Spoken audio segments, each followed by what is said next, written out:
Hi all, welcome to my YouTube channel. എല്ലാവർക്കും Ancy tech YouTube ചാനലിലേക്ക് സ്വാഗതം. നമ്മുടെ കേരള PSCയുടെ AE സബ് എഞ്ചിനീയറിൻ്റെ ഇൻസ്പെക്ടറേറ്റിനെ കോച്ചിങ് നടത്തി വരികയാണ്. നമ്മുടെ മൊഡ്യൂൾ 3 മാഗ്നറ്റിസം എത്തിയിട്ടുണ്ട്. അപ്പോൾ അതിൻ്റെ ക്ലാസ്സൊക്കെ ഞാൻ നമ്മൾ ടെലഗ്രാമിലാണ് കോച്ചിങ് വരുന്നത്. ക്ലാസ്സൊക്കെ ഞാൻ എടുക്കുന്നുണ്ട്. തിയറി ക്ലാസ്, നമ്മുടെ PDF നോട്ട്സും MCQ ക്വസ്റ്റ്യൻസൊക്കെ ചെയ്ത് നമ്മൾ ഡിസ്കസ് ചെയ്ത് വരികയാണ്. ഞാൻ ഇന്ന് നിങ്ങൾക്ക് മുമ്പിൽ ഡിസ്കസ് ചെയ്യാൻ പോകുന്നത് BH കർവിനെ കുറിച്ചാണ്. മാഗ്നറ്റിസത്തിലെ ഏറ്റവും ഇമ്പോർട്ടൻറ്റ് ടോപ്പിക്കായ BH കർവിനെ കുറിച്ചാണ് ഞാൻ ഡിസ്കസ് ചെയ്യാൻ പോകുന്നത്. BH കർവ് അല്ലെങ്കിൽ നമുക്ക് എന്ത് പറയാം, ഹിസ്റ്റെറിസിസ് ലൂപ്പ് എന്ന് പറയാം അല്ലേ. BH കർവ് എന്ന് പറയാം, അതുപോലെ ഹിസ്റ്റെറിസിസ് ലൂപ്പ് എന്ന് പറയാം. ഇത് മെയിൻലി എന്താണ്, ഒരു ഗ്രാഫാണ് showing M or B. M or B എന്ന് വെച്ചാൽ മാഗ്നറ്റിക് ഫ്ലക്സ് ഡെൻസിറ്റീനെ ഡിനോട്ട് ചെയ്യുന്ന ലെറ്ററാണ്. M or B എന്ന് പറയും. ഇൻക്രീസസ് വിത്ത് H എന്ന് പറയുമ്പോൾ എന്താണ്, ഇവിടെ മാഗ്നറ്റിക് ഇൻറ്റൻസിറ്റി.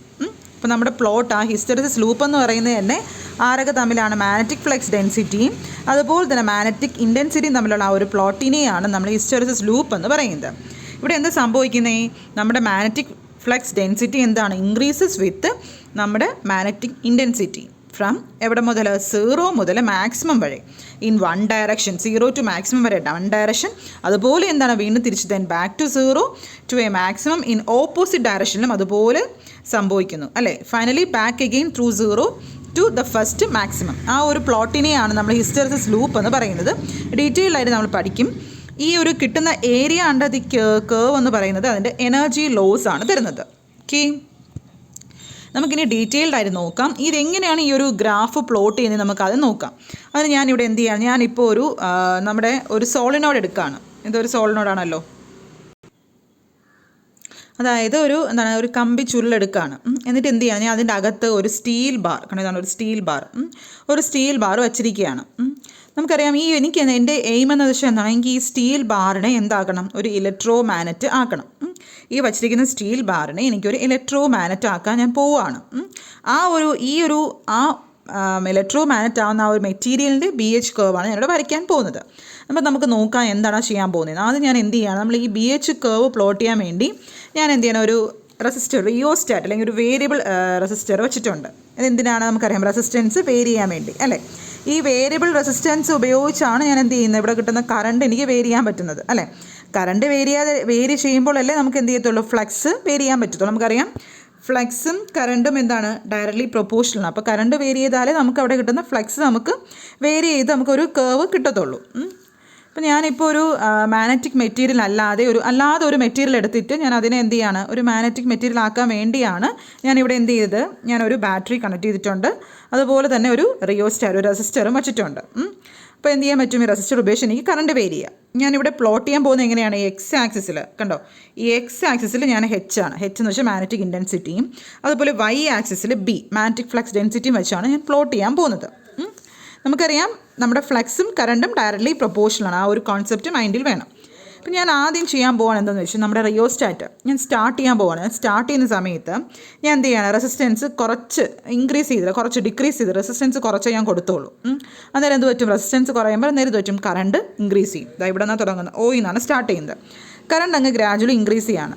അപ്പോൾ നമുക്കറിയാം കറണ്ട് ഇൻക്രീസ് ചെയ്യുമ്പോൾ എന്ത് പറ്റും, നമ്മുടെ ഈ Hൻ്റെ വാല്യൂവും എന്ത് ചെയ്യും, ഇൻക്രീസ് ചെയ്യാണ് അല്ലേ. Hൻ്റെ വാല്യൂവും ഇൻക്രീസ് ചെയ്യും. അപ്പോൾ ആ മെറ്റീരിയലിൻ്റെ ആ ഒരു Hൻ്റെ വാല്യൂ ഇൻക്രീസ് ചെയ്ത് ഇവിടെ ഇങ്ങനെ ഇൻക്രീസ് ചെയ്ത് ഈ ഒരു A എന്നൊരു പോയിന്റിൽ എത്തുകയാണ്. ആ ഒരു A എന്നാണ് ആ ഒരു പോയിന്റിൽ എത്തുമ്പോൾ അതെന്ത് ചെയ്യും, സാച്ചുറേറ്റ് ആവും. കണ്ടോ, സാച്ചുറേറ്റ് ആവുമെന്ന് വെച്ചാൽ അതിൻ്റെ ആ വാല്യൂ ഒന്ന് കോൺസ്റ്റൻ്റ് ആയി നിൽക്കും. അപ്പോൾ എനിക്കിനി ആ A എന്ന പോയിന്റിന് അവിടെ എത്തിക്കഴിഞ്ഞാൽ ആ ഒരു മെറ്റീരിയൽ എന്തായി മാറി, സാച്ചുറേറ്റ് ആയി. ഇനി നമ്മൾ എന്ത് നമ്മൾ ഇൻക്രീസ് ചെയ്താലും ഈ Aയിൽ നിന്ന് അങ്ങോട്ട് എന്ത് ചെയ്യത്തില്ല, ഒരു മാറ്റവും വരത്തില്ല, അത് കോൺസ്റ്റൻ്റ് ആയി തന്നെ ഇരിക്കും. ഇനി ഞാൻ എന്ത് ചെയ്യാൻ പോവാണ്, ഇനി നമ്മൾ എന്ത് ചെയ്യാൻ പോകണം, ഈ കറണ്ടിൻ്റെ വാല്യൂ ഡിക്രീസ് ചെയ്യുകയാണ്. അതിന് ഞാൻ എന്ത് ചെയ്തു, കറണ്ടിൻ്റെ വാല്യൂ ഡിക്രീസ് ചെയ്യാൻ വേണ്ടി ഞാൻ എന്ത് ചെയ്തു, ഈ റിയോസ്റ്റാറ്റ് റെസിസ്റ്റൻസിൻ്റെ വാല്യൂ കൂട്ടി. അപ്പോൾ ഈ കറണ്ട് കുറയുമ്പോൾ എന്ത് പറ്റും, കറണ്ട് ഡിക്രീസ് ചെയ്യുമ്പോൾ നമുക്കറിയാം, നമ്മൾ പഠിച്ചിട്ടുണ്ട് Hനൊരു ഫോർമുല പഠിച്ചിട്ടുണ്ട്. എന്താണ്, H = NI/L. എന്താണ് NI/L എന്ന് വെച്ചാൽ, നമ്മുടെ N number of turns, I current, L length, H = NI/L എന്ന് പഠിച്ചിട്ടുണ്ട്. അപ്പം നമ്മുടെ കറണ്ട് ഡിക്രീസ് ചെയ്യുമ്പം നമ്മുടെ Hഉം ഡിക്രീസ് ചെയ്യും. അതുപോലെ തന്നെ നമ്മളെ മാഗ്നറ്റിക് ഫ്ലക്സ് ഡെൻസിറ്റിയും കുറയും അല്ലേ. അങ്ങനെ അപ്പോൾ ഞാൻ എന്ത് ചെയ്യാണ്, കറണ്ട് ഡിക്രീസ് ചെയ്ത് ഒരു പർട്ടിക്കുലർ വാല്യൂ എത്തുമ്പോൾ നമ്മുടെ ഈ Hൻ്റെ വാല്യൂ എന്താവും, 0 ആയി മാറും. അതായത് ഇങ്ങനെ കറണ്ട് ഇങ്ങനെ ഡിക്രീസ് ചെയ്ത് ഒരു പർട്ടിക്കുലർ വാല്യൂ എത്തുമ്പോൾ നമ്മൾ എന്ത് ചെയ്യും, നമ്മുടെ ഈ ഹെച്ചിൻ്റെ വാല്യൂ കണ്ടോ, ഹെച്ചിൻ്റെ വാല്യൂ എന്തായി മാറും, ഒരു 0 ആവും. ഹെച്ചിൻ്റെ വാല്യൂ അപ്പോൾ 0 ആയി. പക്ഷേ എച്ചിൻ്റെ വാല്യൂ 0 ആയാലും നമ്മുടെ ആ മാഗ്നറ്റിന് നമ്മുടെ ബിയുടെ വാല്യൂ കാണിക്കുന്നുണ്ട്, നമ്മുടെ ഈ മാഗ്നറ്റിക് ഫ്ലക്സ് ഡെൻസിറ്റിയുടെ വാല്യൂ കാണിക്കുന്നുണ്ട്. അതായത് ആ മാഗ്നറ്റിൻ്റെ പ്രോപ്പർട്ടി കാണിക്കുന്നുണ്ട്. അതായത് നമ്മുടെ കറണ്ട് I0 ആയാലും നമ്മുടെ H 0 ആയി അല്ലേ, H 0 ആയാലും, അതായത് നമ്മുടെ Y ആക്സിസ് എന്ന് പറയുന്നത് ഈ Y ആക്സിസിൽ കണ്ടോ, നമ്മുടെ Y ആക്സിസിൽ ഏത് പോയിൻ്റ് എടുത്താലും അവിടെ എന്താണ് 0 അല്ലേ. ഇപ്പോൾ നമ്മുടെ H 0 അല്ലേ, അപ്പോൾ നമ്മുടെ Y ആക്സിസിൽ ഏത് പോയിൻ്റ് എടുത്താലും 0 ആയിരിക്കും അല്ലേ. അപ്പോൾ നമ്മുടെ ഈ H 0 ആകുമ്പോൾ നമ്മുടെ മാഗ്നറ്റിക് ഫ്ലക്സ് ഡെൻസിറ്റി 0 ആകേണ്ടതായിരുന്നു അല്ലേ. പക്ഷേ എന്ത് ചെയ്യാം, ആ മാഗ്നറ്റിക് മെറ്റീരിയലിൻ്റെ പ്രോപ്പർട്ടി കാരണം ആ മെറ്റീരിയലിന് മാഗ്നറ്റിസം റീറ്റെയിൻ ചെയ്യാനുള്ള ഒരു കപ്പാസിറ്റി ഉണ്ട് അല്ലേ. അപ്പോൾ നമ്മൾ ആ റീറ്റെയിൻ ചെയ്ത ആ മാഗ്നറ്റിസത്തിൻ്റെ ആ വാല്യൂവിനെയാണ് നമ്മൾ എന്താണ് റെസിഡ്യൂയൽ മാഗ്നറ്റിസം എന്ന് പറയുന്നത്. മനസ്സിലായോ? അതായത് ഈ ഒരു പോയിൻ്റ് OB, ആ ഒ ബിനെയാണ് ആ ഒരു റെസിഡ്യൂയൽ മാഗ്നറ്റിസത്തിൻ്റെ വാല്യൂ ആണ് OB. ഇതിനാണ് നമ്മൾ റെസിഡ്യൂയൽ മാഗ്നറ്റിസം എന്ന് പറയുന്നത്. എന്താണ് റെസിഡ്യൂയൽ മാഗ്നറ്റിസം? അതായത് നമ്മൾ എന്തുമാത്രം ഫ്ലക്സ് ഡെൻസിറ്റി ആ മെറ്റീരിയൽ ഉണ്ടോ അതിനെയാണ് നമ്മൾ റെസിഡ്യൂയൽ മാഗ്നറ്റിസം എന്ന് പറയുന്നത്. ആ റെസിഡ്യൂയൽ മാഗ്നറ്റിസത്തിൻ്റെ ആ ഒരു എബിലിറ്റി, ഒരു പ്രോപ്പർട്ടി അല്ലെങ്കിൽ ആ ഒരു എബിലിറ്റീനെയാണ് നമ്മൾ റെറ്റൻറ്റിവിറ്റി എന്ന് വിളിക്കുക, അല്ലെങ്കിൽ റെമനൻസ് എന്ന് വിളിക്കും. അതൊക്കെ ഓർത്തോണം. നമ്മുടെ ആ റെസിഡ്യൂയൽ മാഗ്നറ്റിസം അല്ലെങ്കിൽ ആ ഒരു മാഗ്നറ്റിസം റീറ്റെയിൻ ചെയ്യാൻ ഉള്ള ആ ഒരു എബിലിറ്റീനെയാണ് നമ്മൾ എന്ത് വിളിക്കുന്നത്, റെറ്റൻറ്റിവിറ്റി എന്നല്ലെങ്കിൽ റെമനൻസ് എന്ന് വിളിക്കും. ഓക്കെ, മനസ്സിലായല്ലോ? ഇപ്പോൾ ഇവിടുത്തെ റെസിഡ്യൂയൽ മാഗ്നറ്റിസം ആണ് നമ്മുടെ ആ റീറ്റെയിൻ ചെയ്യുക മാഗ്നറ്റിസിൻ്റെ വാല്യൂ എന്ന് പറയുന്നത് OB. അതിനെയാണ് നമ്മൾ റെസിഡ്യൂയൽ മാഗ്നറ്റിസം എന്ന് പറയുന്നത്. ആ ഒരു എബിലിറ്റി നമ്മൾ എന്താ പറയും, റെറ്റൻറ്റിവിറ്റി അല്ലെങ്കിൽ റെമനൻസ് എന്ന് പറയും. മനസ്സിലായത്? അതായത് നമ്മൾ എന്തുമാത്രം ഫ്ലക്സ് ഡെൻസിറ്റി ആ മെറ്റീരിയലുണ്ടോ അതിനെയാണ് നമ്മൾ റെസിഡ്യൂയൽ മാഗ്നറ്റിസം എന്ന് പറയുന്നത്. മനസ്സിലായി? അപ്പോൾ ആ റെസിഡ്യൂയൽ മാഗ്നറ്റിസം ടൈമിൽ, അതായത് OB, ആ ഒരു ടൈമിൽ നമ്മുടെ ഹെച്ചിൻ്റെ വാല്യൂ എന്താണ്, ഹെച്ചിൻ്റെ വാല്യൂ 0 ആണ്. അതായത് ഈ ഒരു പോയിന്റ് നോക്കിയാൽ മതി, OB എന്ന് പറഞ്ഞ പോയിന്റ് നോക്കിയാൽ മതി, ഹെച്ചിൻ്റെ വാല്യൂ 0 ആണ്. അതുപോലെ തന്നെ അവിടെ എന്ത് 0 ആണ്, നമ്മുടെ കറണ്ട് 0 ആണ്, അതുപോലെ നമ്മുടെ H 0 ആണ് അല്ലേ. അപ്പം ആ ഒരു മെറ്റീരിയലിന് റീറ്റെയിൻ സം മാഗ്നറ്റിസം എപ്പോഴാണ് ആ ഒരു മാഗ്നറ്റിസം റീറ്റെയിൻ ചെയ്യുന്നത്, ആ OB എന്ന് പറഞ്ഞത് ആ ഒരു റെസിഡ്യൂയൽ മാഗ്നറ്റിസം ആണ് പറയുന്നത്. മനസ്സിലായല്ലോ? OB എന്ന് പറഞ്ഞാൽ എന്താണ്, ആ പോയിന്റ് നമ്മൾ റെസിഡ്യൂയൽ മാഗ്നറ്റിസം എന്ന് പറയും. മനസ്സിലായല്ലോ? OB. ഇനി നമ്മൾ ഈ റെസിഡ്യൂയൽ മാഗ്നറ്റിസം നമുക്ക് കളയണമല്ലോ, നമുക്ക് കളഞ്ഞിട്ട് നമ്മുടെ B 0 ആക്കണം. അങ്ങനെ നമ്മൾ എന്ത് ചെയ്യുകയാണ്, നമ്മൾ ഈ കറണ്ടിൻ്റെ ഇവിടുത്തെ ഈ ബാറ്ററിയുടെ ഡയറക്ഷൻ എന്ത് ചെയ്താൽ മാറ്റി കൊടുത്താൽ മതി. ആ ബാറ്ററിയുടെ പൊളാരിറ്റി ചേഞ്ച് ചെയ്താൽ മതി. എന്നേരം എന്ത് പറ്റും, കറണ്ട് റിവേഴ്സ് ആവും അല്ലേ.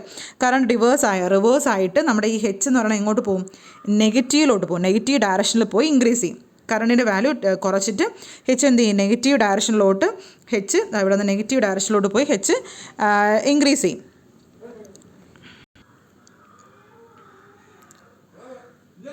അതായത് നമ്മുടെ ഈ ബിയുടെ വാല്യൂ എന്ത് ചെയ്യാണ്, കുറഞ്ഞ് എവിടെ എത്തി, കണ്ടോ, ആ C എന്ന ഒരു പോയിന്റിലെത്തി. അതായത് നമുക്ക് അവിടെ എന്ത് കിട്ടി, OC എന്നൊരു പോയിന്റ് കിട്ടി. OC എന്ന് പറഞ്ഞ പോയിന്റ് കിട്ടിയില്ലേ. അതായത് ആ OC എന്ന ആ സ്ഥലത്ത് ഈ OC ഈ കണ്ടീഷനിൽ ഇവിടെ എന്ന് പറഞ്ഞാൽ നമ്മുടെ B അപ്പോൾ എന്തായി മാറും, OCയുടെ കണ്ടീഷനിൽ നമ്മുടെ മാഗ്നറ്റിക് ഫ്ലക്സ് ഡെൻസിറ്റി 0 ആയിരിക്കും. പക്ഷേ ആ മെറ്റീരിയലിൽ കുറച്ചൊരു മാഗ്നറ്റൈസിങ് ഫോഴ്സ് ഉണ്ട്. മനസ്സിലായോ? അത് മാഗ്നറ്റിക് ഫ്ലക്സ് ഡെൻസിറ്റി 0 ആയാലും അതിന് ആ ഒരു ഫോഴ്സ് ഉണ്ട്, റീറ്റെയിൻ ചെയ്ത് വെച്ചിട്ടുണ്ട്. ആ ഫോഴ്സിനെ നമ്മൾ കോയേഴ്സീവ് ഫോഴ്സ് എന്ന് പറയും. എന്താണ് കോയേഴ്സീവ് ഫോഴ്സ് എന്ന് പറയും? അതായത് നമ്മുടെ ഹെച്ചിൻ്റെ വാല്യൂവിനെ വിളിക്കുന്ന നെയിമാണ് കോയേഴ്സീവ് ഫോഴ്സ് എന്ന് പറയുന്നത്. അവിടെ ഉണ്ടാകുന്ന ആ ഒരു എബിലിറ്റി അല്ലെങ്കിൽ ആ ഒരു പ്രോപ്പർട്ടീനെയാണ് നമ്മൾ കോയേഴ്സിവിറ്റി എന്ന് പറയും. ആ കണ്ടീഷനിൽ, അതായത് നമ്മൾ B = 0 വരുന്ന കണ്ടീഷനിൽ കിട്ടുന്ന കോയേഴ്സിവിറ്റി. നമ്മുടെ H = 0 വരുന്ന കണ്ടീഷനിൽ നമ്മൾ പറഞ്ഞ എന്താണ്, റെറ്റൻറ്റിവിറ്റി അല്ലെങ്കിൽ പെർമിയൻസ് എന്ന് പറഞ്ഞല്ലേ. അതുപോലെ നമ്മുടെ B = 0 വരുന്ന കണ്ടീഷൻ നമ്മൾ കോയേഴ്സിവിറ്റി അല്ലെങ്കിൽ ആ ഒരു ഫോഴ്സിന് നമ്മൾ കോയേഴ്സീവ് ഫോഴ്സ് എന്ന് പറയും. അങ്ങനെ നമുക്ക് ഇവിടെ വരെ എത്തി. എന്നിട്ട് വീണ്ടും നമുക്ക് എന്ത് ചെയ്യാം, ഈ ഒരു കേർവ് നമുക്ക് അങ്ങനെ ആ ഒരു കംപ്ലീറ്റ് പാത്ത് ആക്കാൻ വേണ്ടി ഈ റിവേഴ്സ് വാല്യൂ ഇവിടുന്ന് കിട്ടുന്ന ഈ റിവേഴ്സ് വാല്യൂ ഇല്ലേ, ഈ റിവേഴ്സ് വാല്യൂ ഇങ്ങനെ കൂട്ടി എവിടെ എത്താം, ആ D എന്ന് പറഞ്ഞ പോയിന്റിൽ എത്താം. അവിടെ നമുക്ക് എന്ത് കിട്ടും, അവിടെ കിട്ടുന്നത് എന്താണ്, നെഗറ്റീവ് സാച്ചുറേഷൻ ആണ് അല്ലേ. താഴെ നോക്കുക, നെഗറ്റീവ് സാച്ചുറേഷൻ ആണ് കിട്ടുന്നത്. പിന്നെ നമുക്ക് വീണ്ടും എന്ത് ചെയ്യാം, നമ്മുടെ കറണ്ട് വീണ്ടും ഇൻക്രീസ് ചെയ്യാം. വീണ്ടും അപ്പോൾ എന്താവും, H 0 ആവും. തിരിച്ച് വീണ്ടും നോക്കുക, വീണ്ടും H 0 ആവും. പിന്നെ OC എന്ന വാല്യൂവിൽ നെഗറ്റീവ്, ഈ ഒരു OC വാല്യൂവിൽ നെഗറ്റീവ് റിറ്റൻഡിറ്റി ഇവിടെ നിന്ന് തിരിച്ച് താഴോട്ട് ഇത്രയും പോയിന്റ് നെഗറ്റീവ് റിറ്റൻഡിറ്റി, നെഗറ്റീവായിട്ടുള്ള ആ ഒരു റിറ്റൻഡിറ്റി ആകും. അപ്പോൾ വീണ്ടും നമ്മുടെ കറണ്ട് ഇൻക്രീസ് ചെയ്ത് എവിടെ എത്തും, വീണ്ടും ഇവിടെ നിന്ന് F എന്ന് പറഞ്ഞ പോയിന്റിലെത്തും. അങ്ങനെ നമുക്ക് എന്ത് ചെയ്യാൻ പറ്റും, ആ ഒരു കോയേഴ്സീവ് ഫോഴ്സ് അവിടെ ഉണ്ടാകും. അപ്പോൾ ഈ സ്ഥലത്ത് നമ്മുടെ B 0 ആണ്. മനസ്സിലായോ? അപ്പോൾ അങ്ങനെ നമുക്ക് വീണ്ടും ഇൻക്രീസ് ചെയ്ത് നമുക്ക് എന്ത് ചെയ്യാം, വീണ്ടും ആ എയിലോട്ട് പോയിന്റിലോട്ട് കിട്ടും.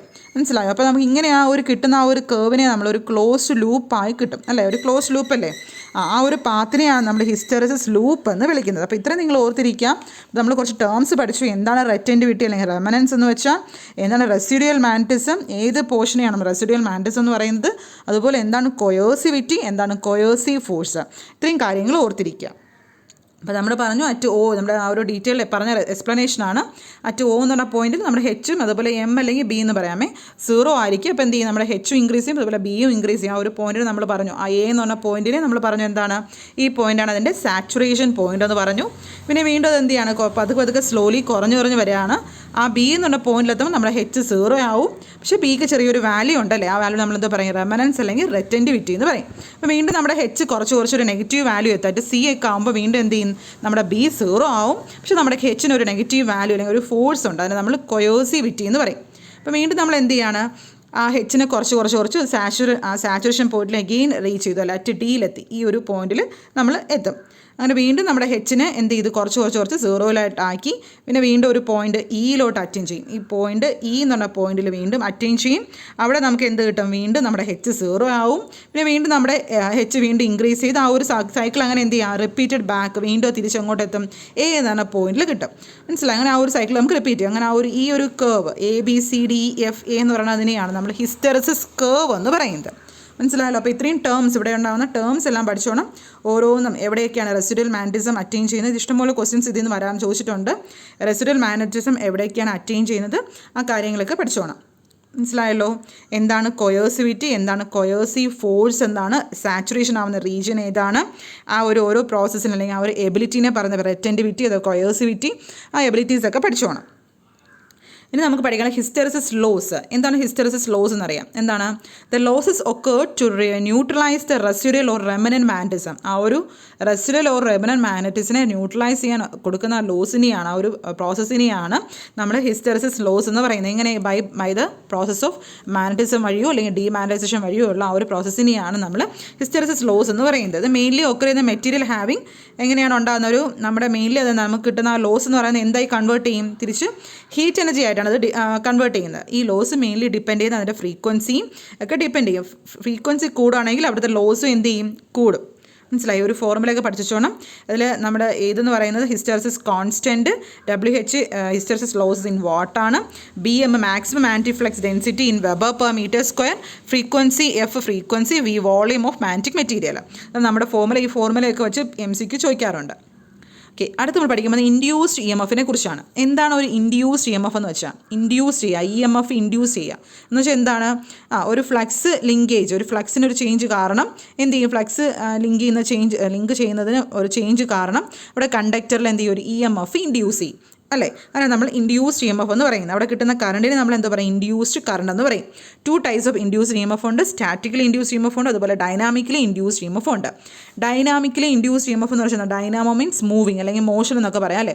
ഇവിടെ നമ്മൾ ആരാണ് മൂവ് ചെയ്യുന്നത്, ഇവിടെ നമ്മുടെ കണ്ടക്ടർ മൂവ് ചെയ്യുന്നുണ്ട്, നമ്മുടെ മാഗ്നറ്റിക് ഫീൽഡ് സ്റ്റേഷനറി ആയി വെച്ചിരിക്കുകയാണ്. ഡൈനാമിക്കലി ഇൻഡ്യൂസ്ഡ് EMFൽ കണ്ടക്ടറാണ് മൂവ് ചെയ്യുന്നത്, നമ്മുടെ മാഗ്നറ്റിക് ഫീൽഡ് സ്റ്റേഷനറി. എക്സാമ്പിൾ പറയാമോ, ഏതായിരിക്കും, നമ്മുടെ ജനറേറ്റർ അല്ലേ. ജനറേറ്ററിൽ എന്താണ്, ഇവിടെ ജനറേറ്ററിൻ്റെ അകത്ത് നമ്മുടെ കണ്ടക്ടർ ആ മൂവ് മാഗ്നറ്റിക് ഫീൽഡ് സ്റ്റേഷനറി ആയി നിൽക്കുകയാണ്. അങ്ങനെ നമ്മൾ ഡൈനാമിക്കലി ഇൻഡ്യൂസ്ഡ് EMF എന്ന് പറയുന്നത്. Whenever A conductor is moved in A magnetic field in such a way that it cuts magnetic lines of forces and an EMF is induced. ആ ഒരു induced EMFനെ നമ്മൾ dynamic induced EMF എന്ന് പറയും. ഒരു equation ഉണ്ട്, E=BLV sin θ എന്ന് എഴുതാം.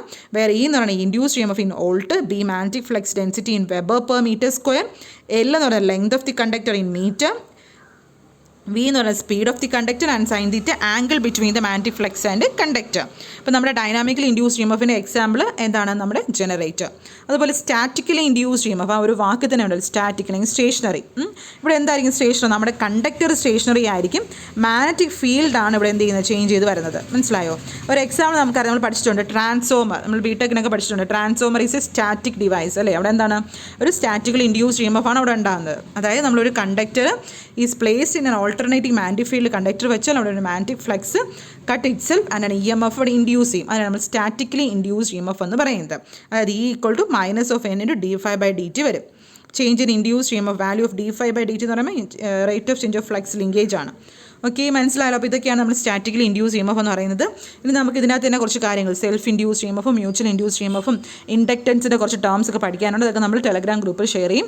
അത് കുറച്ച് ടേംസ് കൂടെ നമുക്ക് ഇതിനകത്ത് പഠിക്കാനുണ്ട്. ഓക്കെ, പിന്നെ നമുക്ക് മാഗ്നറ്റിസത്തിൽ വരുന്നത് കുറച്ച് ഫോഴ്സ്, 2-3 ഫോഴ്സിൻ്റെ കണ്ടക്ടറിൽ ഉണ്ടാകുന്ന കുറച്ച് ഇക്വേഷൻസും അങ്ങനത്തെ കുറച്ച് കാര്യങ്ങളും കൂടെ മാഗ്നറ്റിസത്തിൽ വരുന്നുണ്ട്. ഓക്കെ, അപ്പോൾ എല്ലാവർക്കും മനസ്സിലായെന്ന് വിശ്വസിക്കുന്നു. ഈ ഒരു ഹിസ്റ്ററിസിസ് ലൂപ്പ് നല്ലപോലെ മനസ്സിലാക്കുക. ഒരു 2-3 പ്രാവശ്യം വീഡിയോ കേൾക്കുക, എന്നാലേ ഇതൊരു നല്ലൊരു കോൺസെപ്റ്റ് നിങ്ങൾക്ക് ഐഡിയ കിട്ടത്തുള്ളൂ. ഈ ഓരോന്നിനും വരുന്ന ഓരോ സൈഡിലും ഉണ്ടാകുന്ന എന്താണ് സാച്ചുറേഷൻ റീജിയൻ, എന്താണ് റെസിഡ്യൂവൽ മാഗ്നറ്റിസം, അതുപോലെ എന്താണ് റെക്റ്റൻറ്റിവിറ്റി, അതിൻ്റെ കുറിച്ചും കൊയേഴ്സിവിറ്റി, അതൊക്കെ കോൺസെപ്റ്റ് എവിടേക്കാണ് വരുന്നതെന്നൊക്കെ അറിഞ്ഞിരിക്കണം. ആ സമയത്ത് നമ്മുടെ വാല്യൂ ഓഫ് എച്ചിൻ്റെയും ബിയുടെയും വാല്യൂ എന്താണെന്ന് അറിഞ്ഞിരിക്കണം. ഏത് സമയത്താണ് 0 വരുന്നത്, കൊയേഴ്സിവിറ്റിയുടെ സമയത്ത് ആര് 0 ആയിരിക്കും, അതുപോലെ നമ്മുടെ റെക്റ്റൻറ്റിവിറ്റിയുടെ സമയത്ത് ആര് 0 ആയിരിക്കും. അതിനെയൊക്കെ കുറിച്ചൊക്കെ ക്വസ്റ്റ്യൻ ചോദിച്ചിട്ടുണ്ട്. അപ്പോൾ അതൊക്കെ ഓർത്തോർത്ത് പഠിക്കാം. Okay, thank you. എല്ലാവരും എൻ്റെ ചാനൽ സബ്സ്ക്രൈബ് ചെയ്യുക, ഫ്രണ്ട്സിന് ഷെയർ ചെയ്യുക. Okay, thank you.